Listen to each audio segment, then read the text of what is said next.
महाराजांचे आपण कार्यकर्ते आहोत. तिकीट मागायला आपण काय ठिकाणी नाही यांच्याकडं. काय कारण नाही तिकीट मागायची कुणाला. आजपासून तिकीट मागणार आहे आम्ही. तिकीट आम्ही स्वतः तिकीट आहे. औरंगजेबानं शिवाजी महाराजांची जी अवस्था केली की तिसऱ्या लाईनीत उभं केलं आणि त्यांची अवहेलना केली, तशा पद्धतीनं भाजपनं आज उदयन महाराजांची अवस्था केलेली आहे. आज तिसरी यादी जाहीर होणार आहे, तर यांच्या नावाची अजून घोषणा केलेली नाही. यावेळी मानपण छत्रपतींना आणि मतदान पण छत्रपतींना करायचं. मगाशी सगळ्यांच्या वावरात तीव्र होत्या म्हणजे असं की औरंगजेबानं शिवाजी महाराजांची जी अवस्था केली की तिसऱ्या लाईनीत उभं केलं आणि त्यांची अवहेलना केली, तशा पद्धतीनं भाजपनं आज उदयन महाराजांची अवस्था केलेली आहे. आज तिसरी यादी जाहीर होणार आहे, तर यांच्या नावाची अजून घोषणा केलेली नाही.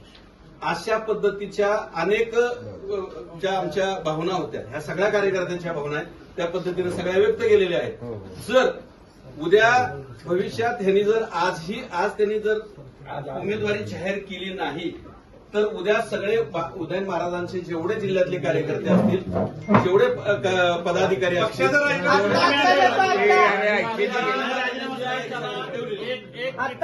उद्याच्याला ह्या परिस्थितीवर आता आपण इथं थांबलोय. जिल्ह्याध्यक्ष पदाधिकारी असो तो कुणी असो, उद्याच्याला 10 वाजता त्यानं शिवतीर्थावर यायचं. राजीनामा फुकट यायचं नाही त्याने. महाराजांचे आपण कार्यकर्ते आहोत. तिकीट मागायला आपण काय भिकारी नाही यांच्याकडं. काय कारण नाही तिकीट मागायची कुणाला. आज फक्त महाराजांच्या नावाखाली 13 इतक्या वर्ष मतदान घेतात ते, आणि आज 13व्या वर्षाला तिकीट मागायची वेळ येते. ही निर्लज्जपणाचा कळस घातलेला आहे. आजपासून तिकीट मागणार आहे आम्ही स्वतः तिकीट आहे. महाराज हे आमचं मतदार आहेत आणि आम्ही त्यांचे मतदार आहोत, ते आमचे नेते आहेत. जगाच्या पाठीवर कुठं असं लिहिलंय का बघा तुम्ही. आज कुठल्या वंशजाला आज तुम्ही मागच्या इलेक्शनचं पण बघा. महाराजांच्या मुळे तिकीट ह्या लोकांना मिळाली. आज महाराज जिथं जातात तिथं महाराजांच्या मागे पब्लिक असतं. सातारा जिल्ह्यात ना प्रत्येक ठिकाणी भावना अशी आहे की महाराजांना इतक्या दिवस ठेवलंच, त्यांना तिकीट द्यासाठी मागणी करावी लागते. हे किती मोठं दुर्दैव आहे. तुम्ही मला एक सांगा, परवा एक इथं कुठं मिटिंग झाली, तिथं एक कुठला तरी नेता म्हणतो महाराजांचं नाव घेत नाही. अरे तुला खांद्यावर हात टिकून निवडून आणला त्यांनी आणि तू त्याचं नाव घेत नाही. कुठल्याही सभेमध्ये महाराजांचं नाव घेतलं का कुणी सांगा. घेतलं का? एकच खासदार होतील म्हणून कुणी नाव घेतलं का. आज सांगा मला आजच्या ह्या घडीपर्यंत. फक्त म्हणतात की नाही आम्ही मागतो आम्ही करतो. काय करताय तुम्ही. आजपर्यंत आवाज काढणं तुम्ही मिटिंग होऊन सांगितलं का. कुठल्या सभेला सांगितलं का. कुठल्या बातमीला दिसतंय का की आज भाजपच्या किंवा कुठल्याही पक्षाच्या माझा की येऊन तिथं स्टेजवर सांगितलं की आमचा एकच खासदार असेल, फक्त उदयन महाराज असतील, ह्याच्या व्यतिरिक्त दुसरा कुठला खासदार नसेल. आज कोणाची ताकद झाली का सांगायची सातारा जिल्ह्यातनं. का नाही सांगत. तुम्हाला फक्त मताला महाराज पाहिजे का. ऐका, उद्या नाही गोष्ट झाल्या नाहीत, उमेदवारी जर जाहीर झाली नाही, तर भाजपचे महाराजांना मानणारे सर्व जिल्ह्यातले पदाधिकारी देणारच द्यावेच लागेल त्यांना. द्यावंच लागेल. आत्ता ही तयारी आज पूर्ण झालेली आहे. उद्या सकाळी 10-10:30 वाजता सर्व कार्यकर्ते आज आपल्या शिवतीर्थावर पोहणा. त्याच्यापेक्षा काय मला म्हणायचंय, जिल्हा कोर कमिटी काय एक शब्द बोलून झाली नाही ना. म्हणून कुठं शब्द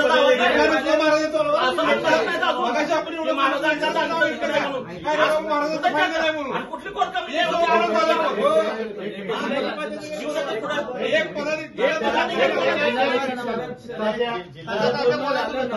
तुम्हाला ह्या लोकसभेचं प्रमुख नेमलंय. आमची तुम्हाला विनंती आहे, आम्ही सगळेजण शांत बसतो. तुम्ही जिल्हा प्रमुखांना 2 शब्द बोलायला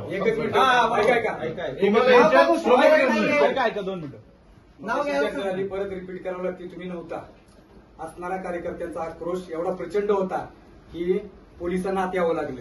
एवढा आक्रोश होता. परंतु जेवढे छत्रपतींचे प्रेम करणारे लोक आहेत, तेवढी कायदा सुव्यवस्था आणि पक्षाचाही तितका मोलायचा सांभाळणारी माणसं आहेत सगळे कार्यकर्ते. म्हणून तो आक्रोश थांबवला गेलाय. त्याचा अर्थ जिल्हाध्यक्षांनी समजायचं नाही की महाराजांना किंवा महाराजांच्या कार्यकर्त्यांना काही समजत. कोर कमिटीचा विषय मागायचा निघाला. त्यांनी सांगितलं, संतोष कंशे होते इथं, की कोर कमिटीची तातडीची बैठक रात्री बोलवली. ठीक आहे, भाजपला सीट मागितली. परंतु आता जसं शरदरावांनी सांगितलं तसं आज अखेर एकाही नेत्यानं किंवा भाजपचा पदाधिकारी प्रमुख पदाधिकारी कुटुंब प्रमुख म्हणून जिल्हाध्यक्षांनी आज चित्राताई वाघ सारखी महिला साताऱ्यात येऊन महाराजच या सातारा लोकसभेचा खासदार असतील बोलतात. आज सुरभीताई भोसले एक महिला असून युवती असून त्यांची मागणी होती महाराजच होत आहेत आणि यांनी काय बांगड्या भरल्यात का.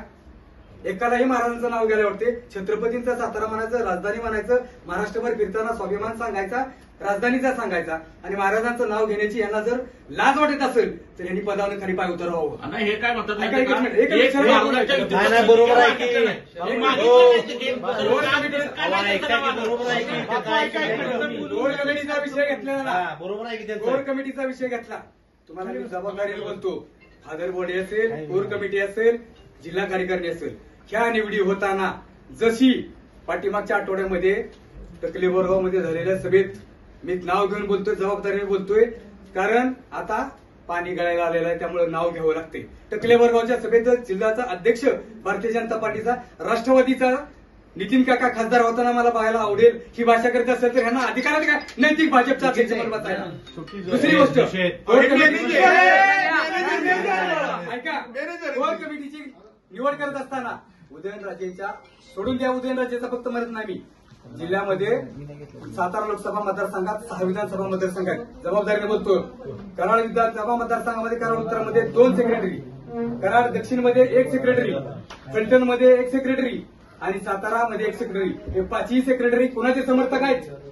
एकही सरचिटणीस जिल्ह्याचा प्रमुख फादर बॉडीतला आम्हाला अत्यंत महत्वाचा महामंत्री म्हणतात.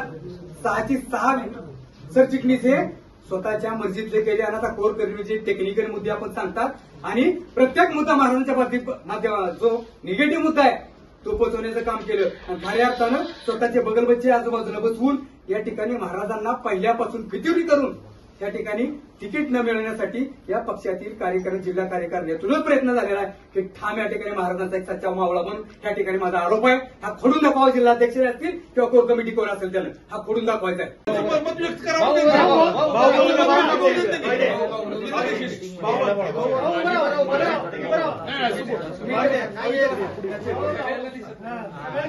माझी भूमिका काय आहे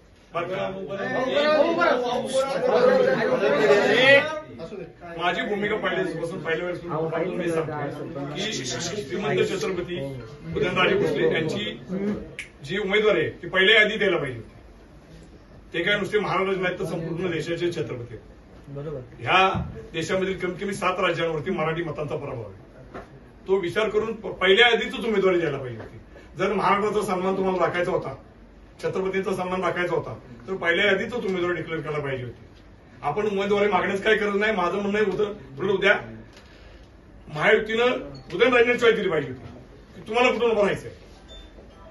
माझं मत आहे असं की उदयनराजेंनी स्वतःची उमेदवारी उद्या घोषित करावी आणि कोणाला चॉईसला वाव दिला नाही पाहिजे. ह्या पद्धतीने जर वागलं तरच भविष्यात राजकारण होईल आणि तर राजकारण होणार नाही. प्रत्येकाला संधी दिली तर तिथं धोका होईल. हे न करता उदयनराजेंनी स्वतः महाराजांनी उद्या उमेदवारी डिक्लेअर करावी. जनता तुमच्या पाठीमागे आहे आणि सदैव राहील. कोणाची वाट बघण्यात काही अर्थ नाही. जर पहिल्या आधी तुमचं नाव येत नसेल तर ती महाराष्ट्राची शर्मेची बाब आहे. उदयनराजे असतील अगदी शिवेंद्रराजे असतील, दोघांनाही फसवण्याची भूमिका झालेली आहे. तर ती फसवेगिरी आता न होऊन देण्यासाठी उद्याला महाराजांनी उमेदवारी स्वतः डिक्लेअर करावी अशी छत्रपतींना माझी विनंती आहे. आपल्या सर्वांचं बरोबर. छत्रपती शिवरायांचे जे वंशज आहेत उदयन महाराज यांना पहिल्या टप्प्यात सुद्धा उमेदवारी डिक्लेअर केली जात नाही, दुसऱ्या टप्प्यात उमेदवारी डिक्लेअर केली जात नाही. ज्या ज्या वेळेला भाजपचे मोठमोठे कार्यक्रम या गांधी मैदानावर सातारा शहरात होतात याचं संपूर्ण नियोजन जल मंदिरातून होतंय.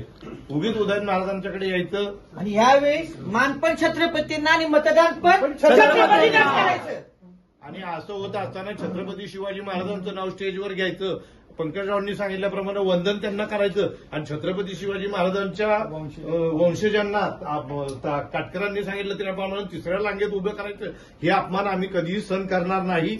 उदयनराजे भोसले यांच्या मनगटात एवढी धमक आहे की ते निवडून येऊन सुद्धा त्यांनी राजीनामा दिला होता आणि मागच्या वेळेला आणि परत एक जण बोलत असताना परत निवडणुकीला सामोरे गेलेले होते. बोलायचे त्यानं पूर्ण बोला. आमची भाजपाच्या सर्व कार्यकर्त्यांना, पदाधिकाऱ्यांना, जिल्ह्यातल्या, महाराष्ट्रातल्या आणि देशातल्या एवढी नम्र विनंती आहे की उदयन महाराज आहेत म्हणून आज वलय चांगल्यापैकी तयार झालेलं आहे. एक उदयन महाराज बाजूला झाले तर त्यांचे हे सगळे मावळे बाजूला होणार आहेत. पक्ष वाढलाय तो उदयन महाराजांमुळे वाढलाय. त्यामुळं या वेळेला आता काटकरांनी आणि शरद काटकरांनी, पंकज वगैरे या सगळ्या पदाधिकाऱ्यांनी सांगितल्याप्रमाणे उद्या जर निर्णय झाला नाही तर उद्या उदयन महाराजांसहित सर्वांचा राजीनामा असेल, कारण हा अन्याय सहन केला जाणार नाही. त्यांची सगळ्या युवकांची आणि सगळ्यांची मागणी अशी आहे की तात्या महाराजांनाच तिकीट मिळायला पाहिजे. आणि ही गोष्ट खरी आहे की पहिल्या जसं अण्णांनी सांगितलं, भाऊंनी सांगितलं त्याप्रमाणे यादीत नाव हे पहिल्याच यादीत महाराजांचं नाव यायला पाहिजे होतं. आणि आमची सर्वांचीच, सर्व युवक आणि सगळ्यांची मागणी अशी आहे की महाराजांनाच तिकीट मिळावं आणि महाराजांनीच खासदार व्हावं, अशी आमची पहिल्यापासूनची मागणी आहे आणि आता सुद्धा तीच मागणी आहे. तुम्ही फितूर घोडकले पाहिजेत आणि त्याच्यावर निर्णय घेतला पाहिजे. हटवण्याची वेळ गेली, संपली आता सगळं. जिल्हाध्यक्ष हे सगळे सुरू झालेले आहे. भाऊ भाऊ अरे एक मिनिट मला बोलून द्या. बोला. मी बोलतो, भाऊलाच बोलायला देणार आहे, पण एक मिनिट जरा थांबाल का नाही, ऐकाल का नाही? आमचा अंत झाला म्हणून थांबलो नाही. पहिल्यांदाच एक लक्षात ठेवा, मी उठून बोलणार आहे, जरा थांबा. जे बोलणार आहेत त्यांना बोलू द्या. प्रत्येकानं आपलं म्हणणं शांततेत म्हणणं, तुम्ही शांततेत आणि ज्या पद्धतीनं प्रवीणनं मांडणी केली तसं शांततेत ऐकल्यानंतर त्याचा ओहापोह सगळा होईल. परंतु तुम्ही जर नुसतीच बडबड केली, गोंधळ केली तर मग त्याचा काय. एबीपी माझा, उघडा डोळे बघा नीट.